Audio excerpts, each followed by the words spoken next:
उतने ही जुड़े हुए हैं। सूरजकुंड में हो रहा गृह मंत्रियों का ये चिंतन शिविर कोऑपरेटिव फेडरलिज्म का भी एक उत्तम उदाहरण है। हर एक राज्य एक दूसरे से सीखे, एक दूसरे से प्रेरणा ले, देश की बेहतरी के लिए मिलजुल करके काम करें। ये संविधान की भी भावना है और देशवासियों के प्रति हमारा दायित्व भी है।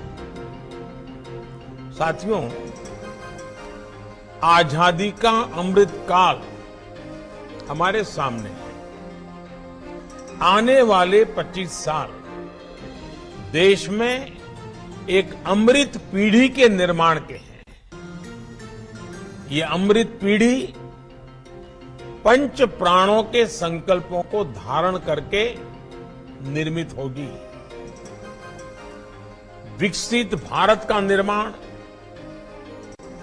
गुलामी की हर सोच से मुक्ति, विरासत पर गर्व, एकता और एकजुटता और सबसे प्रमुख बात नागरिक कर्तव्य,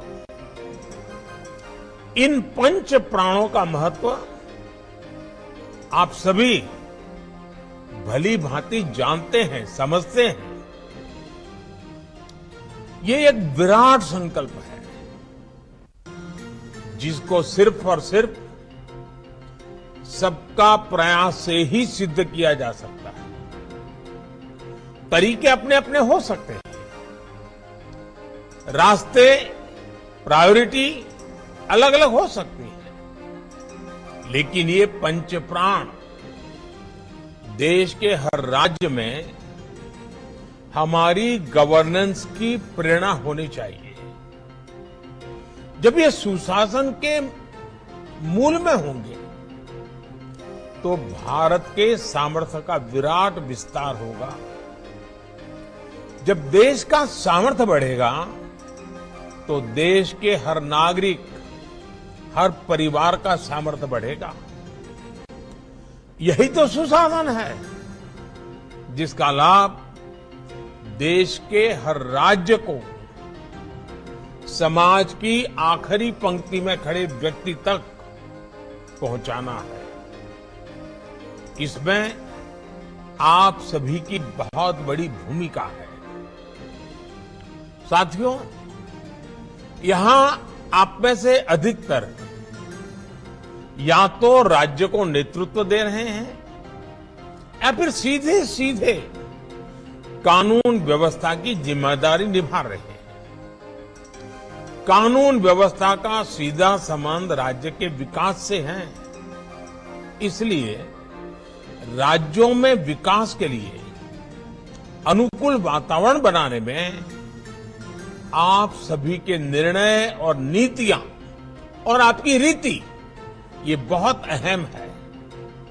साथियों, कानून व्यवस्था के पूरे तंत्र का विश्वसनीय होना जनता के बीच उनका परसेप्शन क्या है, ये भी उतना ही महत्वपूर्ण है। आपने देखा है कि जब भी कोई नेचुरल कैलेमिटी होती है, प्राकृतिक आपदा होती है, तो इन दिनों एनडीआरएफ की, एसडीआरएफ की एक पहचान बनी हुई है। उनका यूनिफॉर्म, उस संकट के समय पहले पहुंच जाना, और इसके कारण देशवासियों के मन में इनके प्रति एक विश्वास बढ़ा है कि भाई ये आए हैं, चलिए संभल जाएगा। ये जो कह रहे हैं मानना चाहिए। इनकी बातें अगर स्वीकार करेंगे तो हमारा नुकसान कम होगा। और आप देखिए, एनडीआरएफ में है कौन भाई, एसडीआरएफ में है कौन? आप ही के सब साथी हैं, सुरक्षा बल के जवान ही हैं। लेकिन समाज में उनके प्रति बड़ी श्रद्धा बन गई है।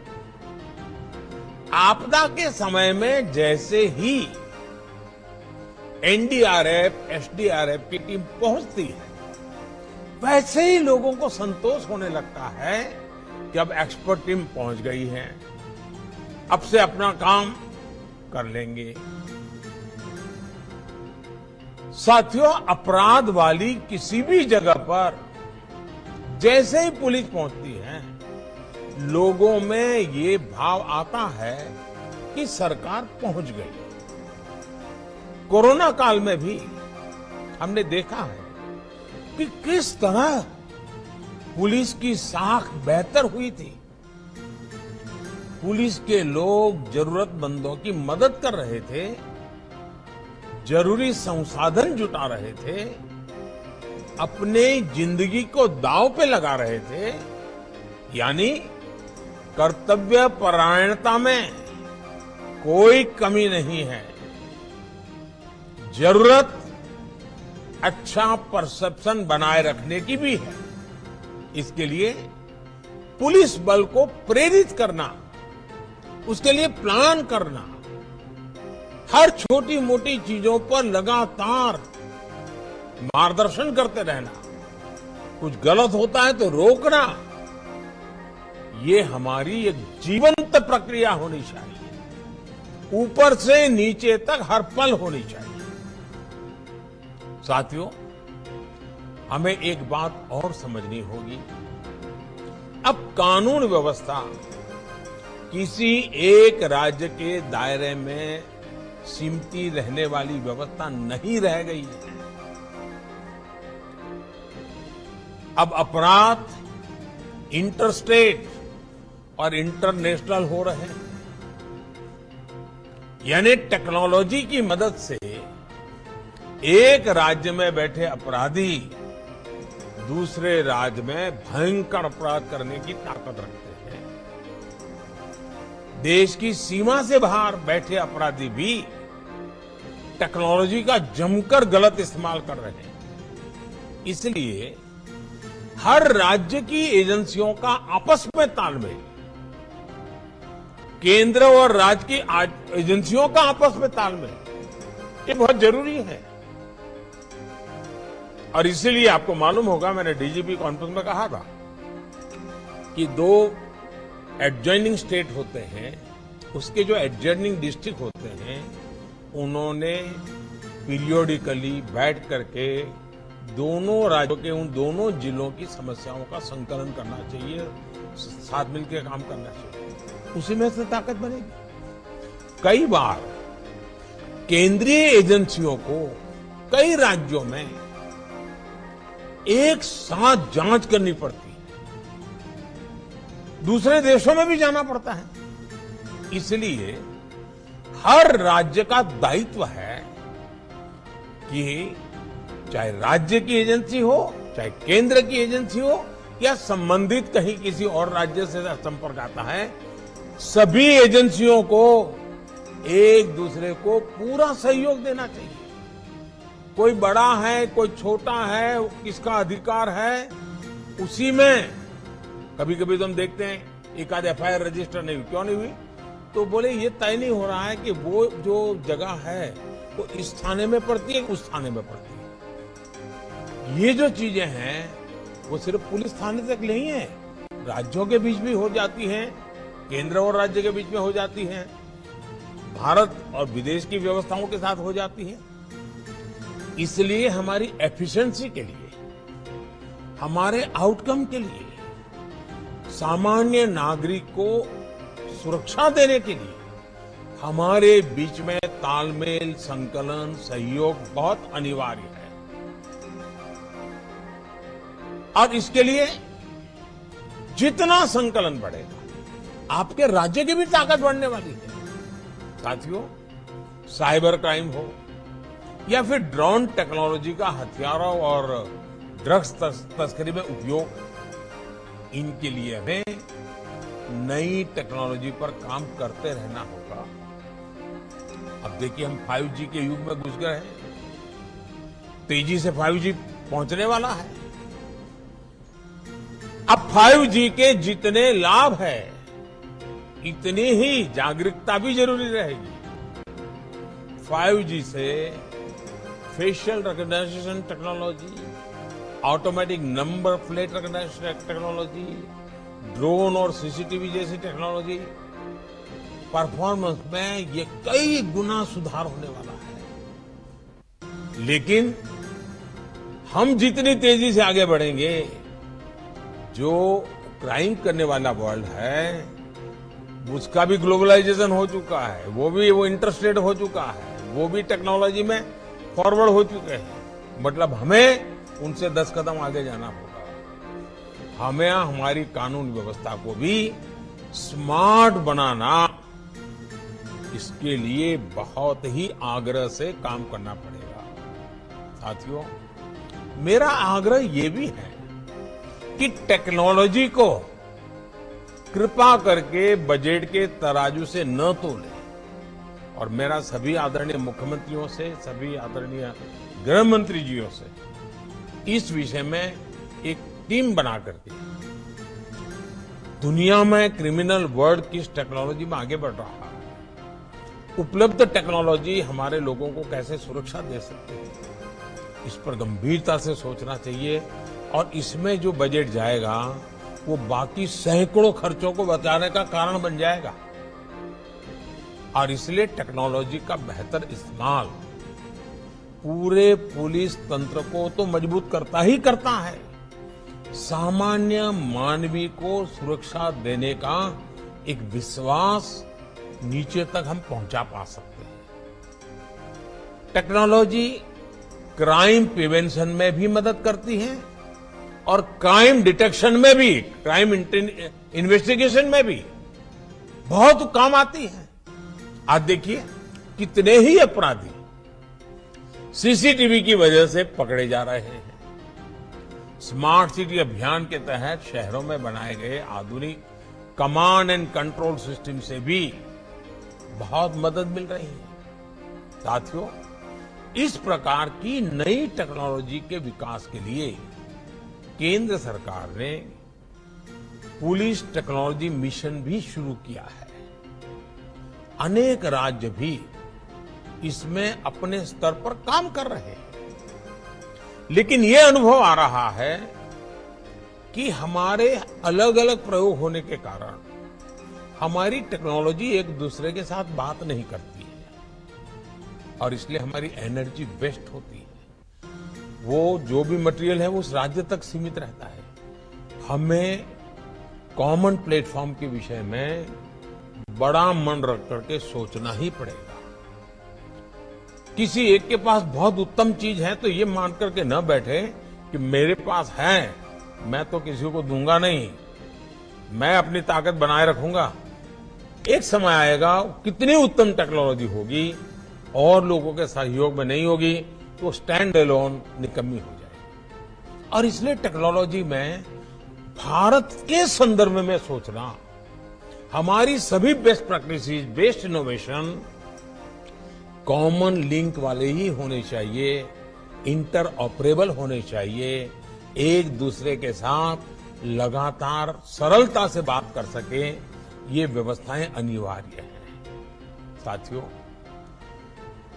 आज फॉरेंसिक साइंस का महात्म्य बढ़ रहा है और वो सिर्फ पुलिस महकम के तक सीमित नहीं है जी। लीगल फर्टेनिटी को फॉरेंसिक साइंस समझना पड़ेगा, जुडिशरी को फॉरेंसिक साइंस समझना पड़ेगा, इवन हॉस्पिटल को भी फॉरेंसिक साइंस समझना पड़ेगा। इन सबके प्रयत्न से ही फॉरेंसिक साइंस का उपयोग क्राइम और क्रिमिनल को सजा दिलाने में बहुत काम आ सकता है।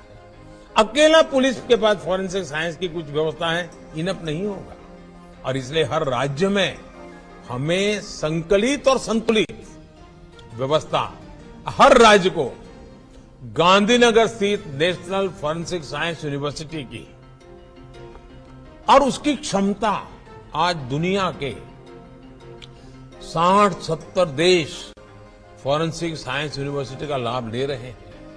हमारे राज्यों ने भी बढ़ चढ़ करके लाभ लेना चाहिए। ये पूरी तरह फ्यूचरिस्टिक टेक्नोलॉजी ड्रिवन व्यवस्था है। ह्यूमन रिसोर्स डेवलपमेंट का भी वहां काम है, नए नए टेक्नोलॉजी टूल बनाने का भी काम है और केस बड़े कठिन केसेस को सुलझाने में भी वो लैब काम आ रही है।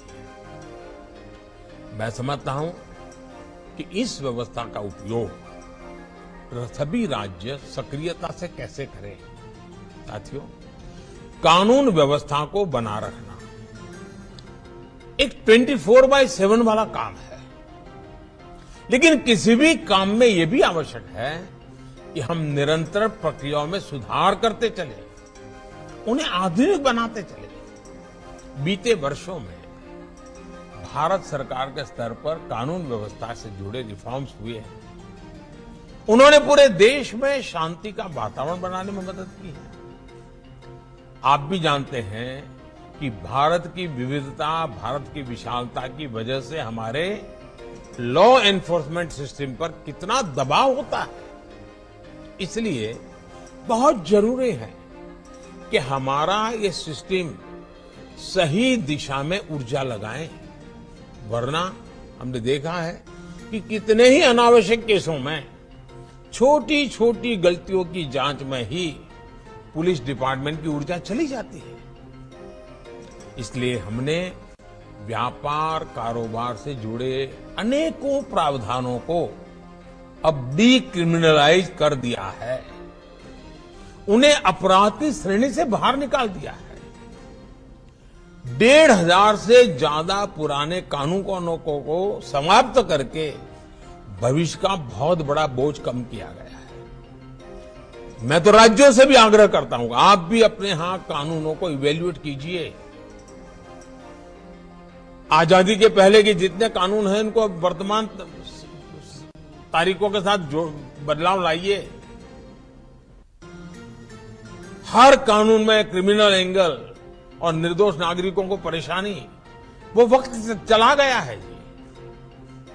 साथियों, सरकार को अब जैसे स्वामित्व योजना, ये स्वामित्व योजना के तहत देश के गांवों में ड्रोन टेक्नोलॉजी के माध्यम से प्रॉपर्टी कार्ड वितरित कर रहे हैं। वो भी जमीन से जुड़े विवादों को कम करेंगे, झगड़े खत्म होंगे गांव के। वरना गांव की समस्या ज्यादातर 1 फुट जमीन इसने ले ली, उसी में से बड़े बड़े झगड़े हो जाते हैं। साथियों, परोक्ष और अपरोक्ष रूप से किए गए ऐसे अनेक प्रयासों से लॉ एनफोर्समेंट एजेंसियों को भी अपनी प्राथमिकता तय करने में बहुत मदद मिली है। लेकिन हमने जब पूरे कैनवास पर चीजों को रख करके अपनी स्ट्रेटेजी में बदलाव नहीं करेंगे, 20, 30, 50 साल पुरानी पद्धतियों से चलेंगे, तो शायद इन चीजों का फायदा नहीं मिलेगा। बीते वर्षों में केंद्र सरकार द्वारा बनाए गए कानूनों ने भी कानून व्यवस्था को मजबूत किया है। आतंकवाद हो, हवाला नेटवर्क हो, भ्रष्टाचार हो, इस पर आज देश में अभूतपूर्व शक्ति दिखाई जा रही है। लोगों में विश्वास पनपने लगा है। यूएपीए जैसे कानूनों ने आतंकवाद के खिलाफ एक निर्णायक लड़ाई में व्यवस्थाओं को ताकत दी है। यानी एक तरफ हम देश के लॉ एनफोर्समेंट सिस्टम का उसकी क्षमता बढ़ा रहे हैं, तो दूसरी तरफ उन पर अनावश्यक बोझ को भी हटा सके। साथियों, एक और विषय हमारे देश की पुलिस के लिए महत्वपूर्ण है।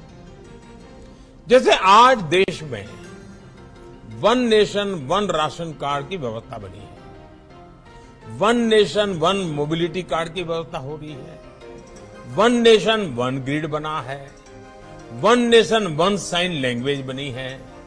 वैसे ही पुलिस की वर्दी को भी लेकर भी ऐसी कोई अप्रोच अपनाई जा सकती है। क्या हमारे राज्य मिल बैठ करके, इससे बहुत लाभ होंगे। एक तो क्वालिटी मटेरियल प्रोडक्ट होगा, क्योंकि मास स्केल पर होगा। कैप होगी तो करोड़ों में कैप की जरूरत पड़ेगी, बेल्ट चाहिए तो करोड़ों में चाहिएगा। और देश का कोई भी नागरिक कहीं पर भी जाएगा, देखते ही उसको पता चले हाँ ये पुलिस वाला है। अब जैसे पोस्ट ऑफिस का डिब्बा, हिंदुस्तान में कोई पढ़ा लिखा अनपढ़ आदमी को मालूम है ये पोस्ट का डिब्बा है, यहां ना कागज डाला वह पहुंचता है। एक पहचान होती है। हमारे लिए भी आवश्यक है कि हमारे देश के पुलिस बेड़े में हम सोचें, साथ मिलकर के सोचें, कोई किसी पर थोपने की जरूरत नहीं है, एक इवॉल्व करें। आप देखिए बहुत बड़ा लाभ होगा और एक दूसरे की ताकत में इजाफा होगा। One nation one police uniform, हाँ उस राज्य का एक टैग हो सकता है, उस राज्य का एक नंबर हो सकता है, लेकिन पहचान कॉमन बने, इस पर सोचा। मैं एक विचार के रूप में रख रहा हूं, न मैं कहीं आपसे आग्रह भी करता हूं, मैं सिर्फ एक विचार रखता हूं और विचार पे चर्चा कीजिए। कभी ठीक लगे, 5 साल 50 साल 100 साल के बाद भी उपयोगी लगेगा तो जरूर देखिए। उसी प्रकार से अलग अलग प्रकार की पुलिस के नए नए विभाग शुरू हुए हैं, एक्सपर्टाइज आई है। अब हम देखिए, दुनिया में टूरिज्म का बहुत बड़ा मार्केट है। भारत में टूरिज्म की संभावना है बहुत बढ़ रही है। विश्व से बहुत बड़ी मात्रा में टूरिस्टों का भारत में आने का प्रवाह बढ़ना ही बढ़ना है। आज दुनिया में कई देश जो टूरिज्म के क्षेत्र में बहुत आगे हैं, वहां टूरिज्म के लिए काम करने वाली पुलिस बनाई जाती है, उनकी ट्रेनिंग अलग होती है, उनको लैंग्वेजेस भी सिखाई जाती है, उनके बिहेवियर पूरी तरह चेंज होता है और यात्रियों को भी, विदेश के टूरिस्टों को भी पता होता कि भाई ये मदद करने के लिए पुलिस की व्यवस्था है। और वो पुलिस होने के कारण वो पुलिस एनफोर्समेंट जो इंस्टीट्यूट्स हैं उससे भी बड़े आसानी से संकलन कर पाता है। कभी न कभी हमें हमारे देश में इस विधा की एक्सपर्टाइज को डेवलप करना ही पड़ेगा, ताकि भारत में ये जो और टूरिज्म विश्व भर से आने वाला आदमी, एक पूंजी निवेश के लिए आने वाला और टूरिस्ट में आने वाले में बहुत फर्क है। टूरिस्ट तुरंत आपका एम्बेसडर बन जाता है, अच्छी चीज भी वही दुनिया में ले जाएगा, बुरी चीज भी वही दुनिया में ले जाएगा। पूंजी निवेश जो करता है उसको इस काम में कई समय लग जाता है अगर गलत हो गया, लेकिन टूरिस्ट तो 2 दिन में ही खबर पहुंचा देता है, यार भाई यहां तो ये हाल है। और इसलिए आज भारत में भी मिडिल क्लास का बल कितना बढ़ रहा है, टूरिज्म को लेकर के बहुत बदलाव आ रहा है। अब टूरिज्म और ट्रैफिक नई समस्या आ रही है। अब हम एडवांस में नहीं सोचेंगे, ऑल्टरनेट नहीं सोचेंगे, तो वही टूरिज्म के हमारे सेंटर तो कोई बदलने वाले नहीं है। हम कहें कि नहीं अब शिमला नहीं वहां जाइए, तो ये तो होने, शिमला जिसको जाना है शिमला ही जाएगा, नैनीताल जाना है वो नैनीताल ही जाएगा, श्रीनगर जाना है वो श्रीनगर जाएगा, गुलबर्ग जाना है वो गुलबर्ग जाएगा। हमें व्यवस्थाओं को विकसित करना होगा। साथियों, हमने देखा है कोरोना के समय में जब पुलिस के लोग अपने क्षेत्र के लोगों को फोन करके पूछते थे, और खास करके मैंने देखा है कुछ शहरों में सीनियर सिटीजन के लिए पुलिस में जो बड़ी आयु के लोग हैं, जिनसे अब ज्यादा मजदूरी करवाना, उनके साथ भी अत्याचार है, उन्होंने स्वेच्छा से ऐसे काम लिए हैं और वे सीनियर सिटीजन्स को लगातार पूछते हैं ठीक होना, कहीं बाहर तो जाने वाले नहीं होना, घर बंद करके जाने वाले नहीं होना। इसके कारण नागरिकों का जो कॉन्फिडेंस बढ़ता है वो एक प्रकार से आपकी ताकत बन जाता है। इस चीज को हम जितना ज्यादा उपयोग कर सकते हैं, प्रोफेशनल वे में कर सकते हैं और पूरी तरह जीवंतता हो, संवेदनशीलता हो। आप देखिए समाज जीवन में ये फोन आपका सप्ताह में अगर किसी सीनियर सिटीजन को जाता है, वो महीने भर दुनिया को कहता रहता है कि भाई पुलिस थाने से हर बिल्कुल फोन आ जाता है, हर बुधवार को पूछ लेते हैं मेरी कोई दिक्कत है नहीं। इन चीजों की बहुत बड़ी ताकत होती है। जो परसेप्शन की लड़ाई है ना, ये आपके सारे परसेप्शन बनाने वाले लोग हैं। हमें एक और काम की तरफ बहुत सजग होने की जरूरत है। टेक्नोलॉजिकल इंटेलिजेंस, इसका अपने एक ताकत है, उसका उपयोग है, लेकिन हम ह्यूमन इंटेलिजेंस को नकार नहीं कर सकते हैं। उस विधा को पुलिस डिपार्टमेंट ने आज से 100 साल, कितनी टेक्नोलॉजी बदल जाए, 100 साल के बाद उसकी जरूरत पड़ने वाली है।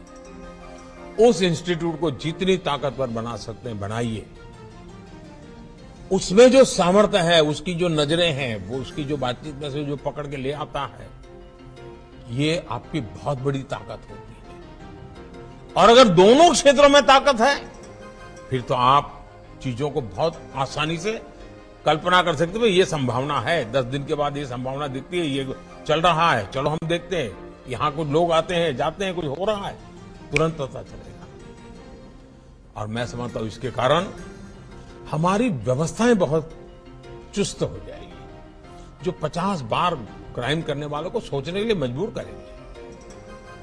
साथियों में एक और बात भी समझनी है, आज वैश्विक स्तर पर भारत जितनी तेजी से आगे बढ़ रहा है, उतनी ही तेजी से भारत की चुनौतियां भी बढ़ने वाली है। पहले वो उपेक्षा की वृत्ति होती है, फिर उसका जरा मजाक उड़ाने की वृत्ति बनती है, फिर भी आप आगे बढ़ते हैं तो फिर थोड़ी कंपटीशन का भाव आ जाता है, प्रतिस्पर्धा आ जाती है, फिर भी आगे बढ़ते हैं तो दुश्मनी का रंग ले लेती है। विश्व की बहुत सारी ताकतें होगी जो नहीं चाहेगी कि उनके देश के संदर्भ में भारत को सामर्थ्यवान बने। फलाने विषय में उनकी एक्सपर्टाइज है, उसमें भारत न घुसे। फलानी प्रोडक्ट उनकी बपौती है, अगर उसमें भारत प्रोडक्शन में चला गया तो मार्केट भारत कब्जा कर लेगा।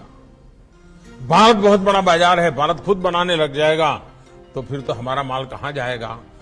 कई प्रकार की चुनौतियां आने वाली हैं और वो चुनौतियां दुश्मनी का रूप लेते देर नहीं जाती।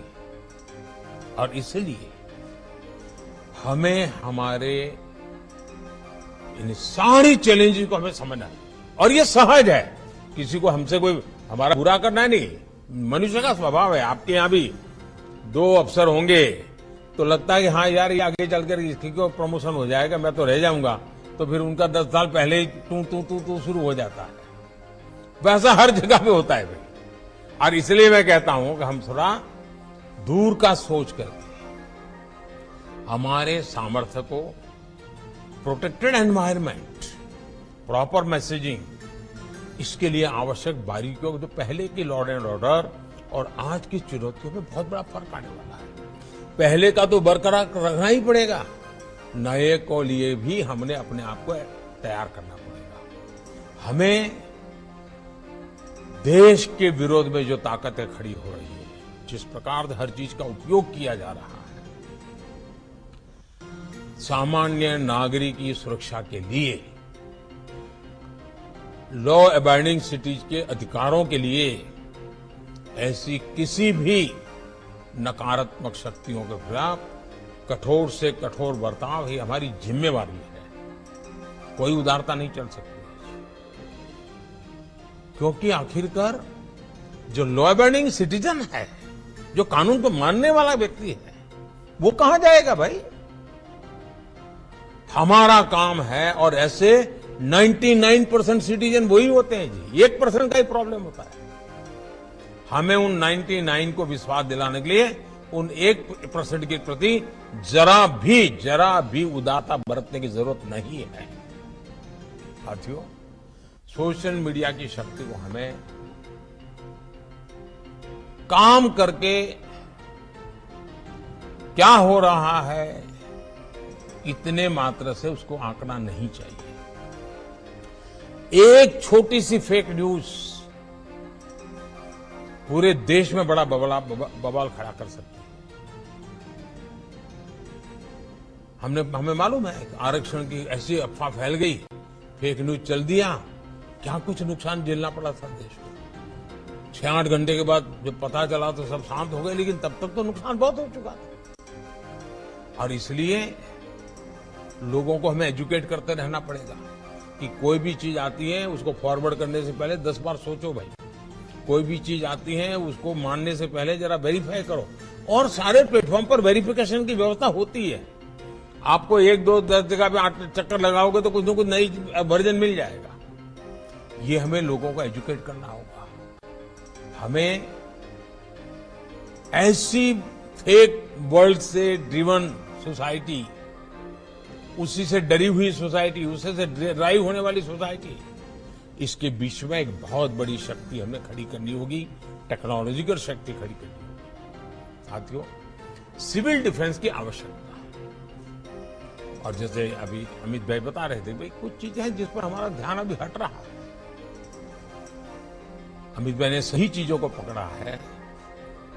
आप लोग भी चिंतित, ये जो अनेक दशकों से चली हुई चीजें, इसका बहुत उपयोग है। स्कूल कॉलेज में भी इसको हमने सिविल डिफेंस से विषय हो, प्राइमरी हेल्थ वाले विषय हो, ये जो चीजें होती हैं जो पहले भी करते थे हम, फायर फाइटिंग की व्यवस्था पहले भी करते थे, इसको हमने सहज स्वभाव बनाना चाहिए। और मैंने तो कहा है, हर नगर पालिका महानगर पालिका में सप्ताह में एक दिन किसी स्कूल में जाकर के फायर फाइटिंग के क्षेत्र के लोग और पुलिस ने जाकर के ड्रिल करनी चाहिए। तो स्कूल के बच्चे देखेंगे तो उनका भी एजुकेशन हो जाएगा, जो सिस्टम है वो भी उनकी ड्रीम और प्रैक्टिस होती जाएगी। अगले हफ्ते दूसरी स्कूल, फिर एक स्कूल का 10 साल में एक बार बारी आएगी बड़े शहर में तो। लेकिन हर पीढ़ी को पता चलेगा भाई सिविल डिफेंस के संबंध में, फायर फाइटिंग के संबंध में ये सारी ड्रिल नागरिकों को करनी होती है। आपको भी एक बहुत बड़ी ताकत मिलेगी जी, ये सहज रूप से करने वाला काम है। साथियों, बीते वर्षों में आतंक के ग्राउंड नेटवर्क को ध्वस्त करने की में सभी सरकारों ने बहुत जिम्मेवारी के साथ उसकी गंभीरता को समझ करके कुछ न कुछ करने का प्रयास किया है। कहीं पर शायद सफलता पहले मिली हो, कहीं देर से मिली हो, लेकिन हर एक को इसकी गंभीरता में आज समझाना पड़े ऐसा नहीं है। अब हमें ताकत को जोड़ करके इसको हैंडल करना है। इसी प्रकार नक्सलवाद के हर फॉर्म को हमने पराजित करना पड़ेगा। बंदूक वाला भी है और कलम वाला भी नक्सलवाद है। हमें इन सब का काट निकालना पड़ेगा जी। हमारी युवा पीढ़ी को भ्रमित करने के लिए ऐसी बचकाना बातें कर करके चल पड़ते हैं लोग, और इतना नुकसान देश को हो रहा है और आने वाले दिनों में कोई संभाल नहीं पाएगा। और इसलिए हमने जैसे नक्सल प्रभावित जिलों पर फोकस किया है, उसी प्रकार से उन्होंने अब अपना इंटेलेक्चुअल दायरा उन जगह पे पहुंचाने का प्रयास किया है जो आने वाली पीढ़ियों में विकृत मानसिकता पैदा कर सकते हैं, एक दूसरे के प्रति द्वेष पैदा कर सकते हैं, इमोशनल चीजों को आउट ऑफ प्रोपोर्शन उछाल करके समाज के अनेक टुकड़ों में खाई पैदा कर सकते हैं, बिखराव पैदा कर सकते हैं। देश की एकता और अखंडता, सरदार वल्लभ भाई पटेल हमारी प्रेरणा हो, हमें ऐसी किसी चीजों को देश में चलने नहीं देना है, लेकिन बुद्धिपूर्वक करना पड़ेगा, समझदारी से करना पड़ेगा। हमारे फोर्सेज में भी ऐसी एक्सपर्टाइज तैयार करनी पड़ेगी।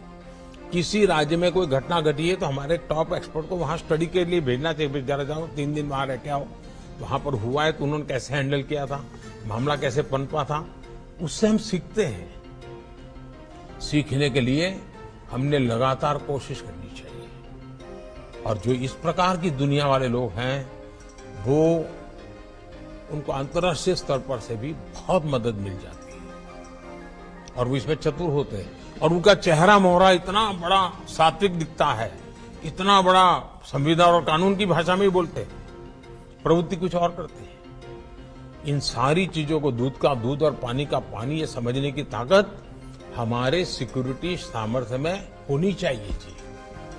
हमें स्थायी शांति के लिए तेजी से आगे बढ़ना बहुत जरूरी है। साथियों, जम्मू कश्मीर हो या नॉर्थ ईस्ट हो, आज हम विश्वास गेन कर रहे हैं। डिस्ट्रक्टिव ताकतों को भी मुख्य धारा में आने का मन करने लगा है। और जब हम विकास उनको नजर आता है, इंफ्रास्ट्रक्चर दिखता है, उनकी अपेक्षाएं पूरी हो रही हैं, तो वे भी अब शस्त्रों को छोड़ करके साथ चलने के लिए तैयार हो गए हैं। उसी प्रकार से बॉर्डर और कोस्टल एरिया में हमें विकास की ओर देखना होगा। बजट में भी वाइब्रेंट विलेज की बात कही गई है, आपने इस पर सोचना चाहिए। आपके टॉप अफसर, उनको बॉर्डर विलेज में नाइट स्टे करके आना चाहिए। आग्रह कीजिए। मैं तो मंत्रियों से भी कहूंगा कि कम से कम एक साल में 5 या 7 बॉर्डर विलेज में जाकर के 2-3 घंटे बिता के आइए। चाहे वो किसी स्टेट का बॉर्डर विलेज हो या इंटरनेशनल बॉर्डर विलेज हो, आपको बहुत कुछ बारीकियों का पता चलेगा। साथियों, हथियार, ड्रग, ये सारी जो तस्करी चल रही है, ड्रोन्स में एक नया संकट घुसा हुआ है। हमें हमारे बॉर्डर और कोस्टल उनकी ये संकलन बहुत जरूरी है। हम कहेंगे भाई नेवी ये करेगी, कोस्ट गार्ड ये करेगा, इतने से बात बनेगी नहीं। हमें संकलन बहुत फ्रीक्वेंसी बढ़ानी पड़ेगी। मुझे विश्वास है कि अगर हम मिलकर एक राष्ट्रीय परिप्रेक्ष्य के साथ आगे बढ़ेंगे तो हम हर चुनौती हमारे सामने बोनी सिद्ध हो जाएगी और चीजों को हैंडल करने की हमारी ताकत भी बढ़ जाएगी। मुझे विश्वास है कि शिविर में जो चर्चा होगी उसमें से कोई न कोई एक्शनेबल पॉइंट निकलेंगे, एक कलेक्टिव रोडमैप बनेगा। हर राज्य साथ मिलकर के काम करना पड़ेगा। ये तेरा क्षेत्र है, ये मेरा क्षेत्र है, तेरा अधिकार है, मेरा अधिकार है। अगर हम उसमें उलझे रहेंगे तो उसका सबसे ज्यादा फायदा समाज विरोधी ताकतें, कानून को जो मानते नहीं हैं, वो इस अव्यवस्था का भरपूर फायदा उठा सकते हैं। इसलिए हमारे बीच समझदारी, संकलन, विश्वास और बड़ा प्रोफेशनल होना चाहिए जी।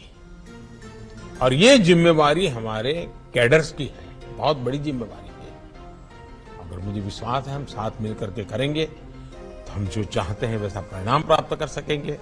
और देश के लिए जो अवसर आया है उस अवसर को पहली नजर में ताकत यूनिफॉर्म फोर्सेस से आती है। विश्वास का एक कारण यूनिफॉर्म फोर्सेस बन जाता है। हम उसको जितना ज्यादा ताकतवर बनाएंगे, जितना ज्यादा ब्रॉड विजन के साथ काम करने वाला बनाएंगे, जितना ज्यादा नागरिकों के प्रति संवेदनशील बनाएंगे, बहुत लाभ होगा।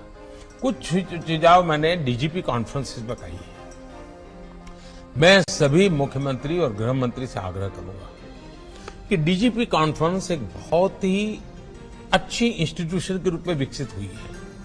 खुल करके चर्चा होती है और उसमें पॉलिटिकल एलिमेंट जीरो होता है। उसमें से जो बातें निकलती है, मैं सभी गृह विभाग के मेरे सचिव जो रहते हैं वो आईएएस कैडर के होते हैं और हमारे जो पॉलिटिकल फील्ड के लोग जो चुन करके आकर के सरकार चलाते हैं। डीजीपी कॉन्फ्रेंस में जो बातें हुई उनसे पूरा ब्रीफिंग लेना चाहिए। उसमें एक्शनेबल पॉइंट को हमें अपने राज्य में तुरंत लागू करना चाहिए, तब जाकर के फायदा होगा। हमें डीजीपी कॉन्फ्रेंस से तो एक मीटिंग हो गई थी, हमारे साहब होकर के आ गए हैं, ये नहीं है जी।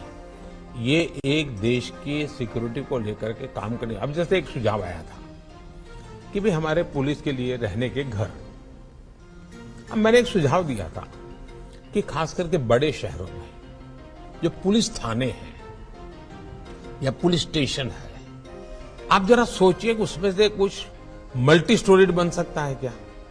नीचे थाना चला रहेगा, लेकिन अगर ऊपर 20 मंजिला मकान बना दिया और क्वार्टर बना दिए रहने के लिए, तो उस इलाके के जितने पुलिस वाले हैं उनके लिए घर वहीं मिल जाएगा।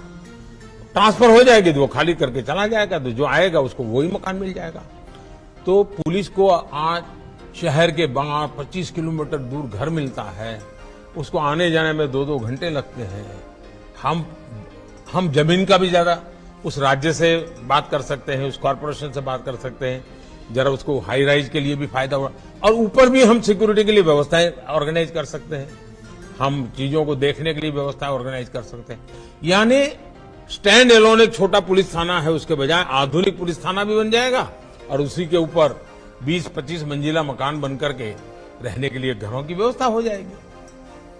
और मैं जरूर मानता हूं बड़े शहर में 25-50 थाने तो ऐसे जरूर मिल सकते हैं कि जहां इस प्रकार के डेवलपमेंट की संभावना है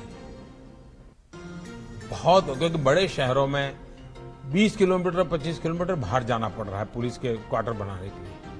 और उसमें देखा होगा, अब जैसे अभी अमित भाई बता रहे थे कि भाई बजट जो देते हैं वो उपयोग नहीं हो रहा है। जितनी मात्रा में खर्च होना चाहिए नहीं हो रहा है। आज भारत सरकार में एक ऐसी स्थिति शुरू हुई है कि मुझे बार बार आग्रह करना पड़ता है कि जिस काम के लिए तय किया है उन बजट को उस काम के लिए उपयोग करो और समय सीमा में करो। आज पैसे खर्च नहीं कर पा रहे हम लोग। हमारे देश में इस स्थिति में नहीं चाहिए, हमें अपनी ताकत बढ़ानी होगी जी, हमारा सामर्थ्य बढ़ाना होगा, निर्णय शक्ति को बढ़ाना पड़ेगा, तब जाकर के इन धन का सही उपयोग समय सीमा में कर पाएंगे। और जब समय सीमा में धन का उपयोग होता है तो वेस्टेज तो बचता ही बचता है, हमें लाभ होता है। एक और मेरे विषय है आपका, मैं चाहता हूं सभी राज्य के पुलिस और भारत सरकार का पुलिस जो हमने स्क्रैपिंग पॉलिसी लाए हैं उसका स्टडी कीजिए और आपके जितने पुराने व्हीकल हैं एक बार उनको स्क्रैप करने की दिशा में आप आगे बढ़िए। पुलिस के पास व्हीकल पुराना नहीं होना चाहिए क्योंकि उसकी एफिशिएंसी से जुड़ा हुआ विषय है। उससे कारण दो फायदे होंगे। जो स्क्रैपिंग की बिजनेस में आने वाले लोग हैं उनको एश्योरेंस मिल जाएगा कि भाई फलाने राज्य में 2000 व्हीकल स्क्रैपिंग के लिए ऑलरेडी उन्होंने आइडेंटिफाई कर दिए, चलो मैं एक यूनिट लगा देता हूं रिसाइकल का, सर्कुलर इकोनॉमी का काम हो जाएगा। और हम अगर 2000 व्हीकल वहां जाए तो जो नए व्हीकल बनाने वाली कंपनियां भी आ जाएगी कि भाई आप अगर 2000 व्हीकल हमारे साथ लेते हैं तो हम रेट इतना कम करेंगे, हम क्वालिटी में आपको जो चाहिए करके देंगे। इतना बढ़िया पैकेज बन सकता है जी। सभी हमारे पुलिस के पास आधुनिक से आधुनिक व्हीकल आ सकते हैं, हम उस पर सोचें। और मैं चाहता